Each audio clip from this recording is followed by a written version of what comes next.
Mr. Chair. You have to have, Mr. President, tao, pati pondo ng pera. There are ways na i-strengthen ang PIDEA na hindi natin Hindi mo dala sa istorya yan dito. Actually, okay. No. Excuse me,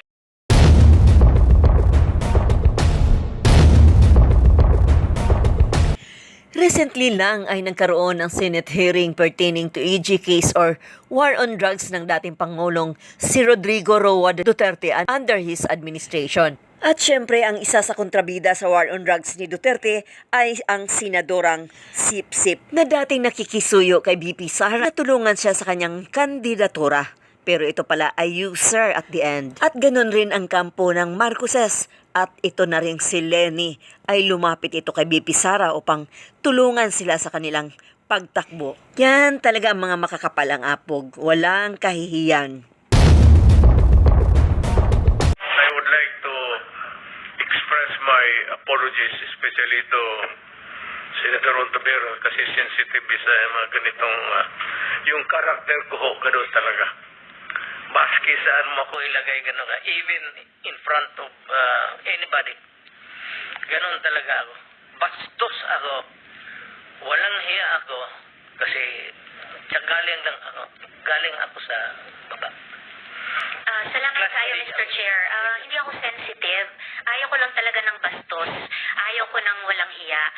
Ayaw raw niya ng bastos, kundi disenting bastos at magnanakaw sa PhilHealth, okay? So now, I'm asking you, Risa, sino ngayon ang balahura? Nagmamalinis ka pa?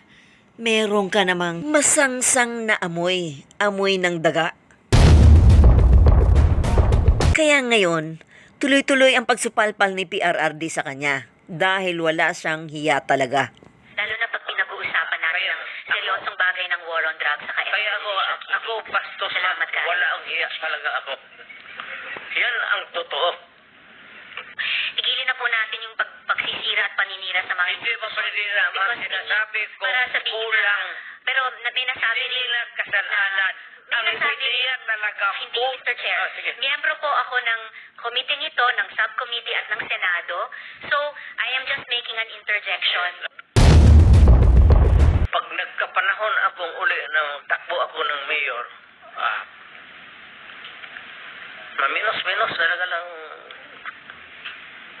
I will do the same thing again and again and again, basta nandyan yung truth.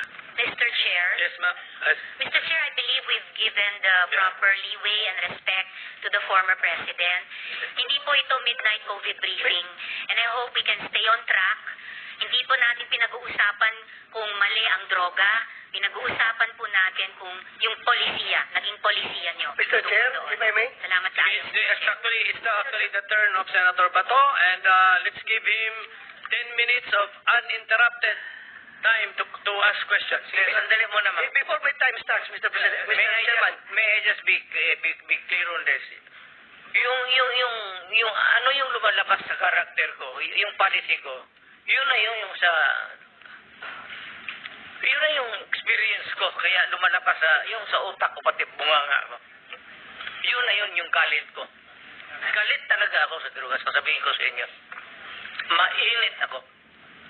Thank you, Mr. President. Lahat tayo, we are all the product of our own experiences. Tama. Sige, Senator Bato, you have the floor. Yeah, thank you, Mr. Chair. I just would like to remind our colleagues, Mr. Chair, if I may, that we invited the former President to listen to him. Sana kung magsalita siya, bigyan na naman natin ng time dahil pumunta siya dito eh. Si Senator De Lima kanina, haba ng sinasabi. I never interrupted her. Kahit ano sinasabi ng mahaba. But, itong ating nag-raise pa nga ng hand yan kasi gusto niya magsalita. Sana, hintayin natin matapos. Huwag natin i-interrupt, Mr. Chair. Yun lang po. Nagpapalabas na ako ng aking observation. Salamat sa Senator. Pero, yun, nasabi ko na rin. Nalabas ko na yung galit ko. It's really a rage dito sa... anak na rin ako ng mahirap eh. Dumating kami ng Davao na we have to hack. Puro kahoy pa yan. We have to clear the forest para dyan sa yung boulevard na yan. You'll be familiar because you're from Mindanao. Diyan kami nakatira sa karindiri ang nanay ko noon nung dumating kami sa kaya nakita ko yung hirap ng lalo na sabi ko yung nanay na lumabas nagtrabaho padala ng pera tapos yung pera niya nandoon sa droga. Thank you, sir. I'm sorry but tapos na ako. Nailabas ko na. Sige, salamat daw. Hindi na ako. Dahil nga itong si Risa Hontiveros ay isang yellowish o kampo ni Leni Robredo o sa mga dilawan, ay syempre hindi nila maiwasan na pigilan at tutulan ang war on drugs ni PRRD dahil alam nilang napaka-effective ito sa ating bansang Pilipinas. At maraming pumabor dito sa kanyang war on drugs kaya ito sumikat talaga si PRRD at ito'y isang tinik sa mga kalaban ng politika dahil hindi sila makakasingit at hindi nila malampasan dahil si Rodrigo Roa Duterte lang ay may lakas loob at may kamal na bakal upang sugpuin ang mga kasamaan na lumaganap sa bansang Pilipinas at hindi nila ito mapapantayan kaya galit na galit sila dito sa war on drugs ni PRRD at sa lahat pa ng mga progresong ginawa niya sa bansang Pilipinas kaya galit na galit at inggit na inggit sila dahil hindi nila ito malamangan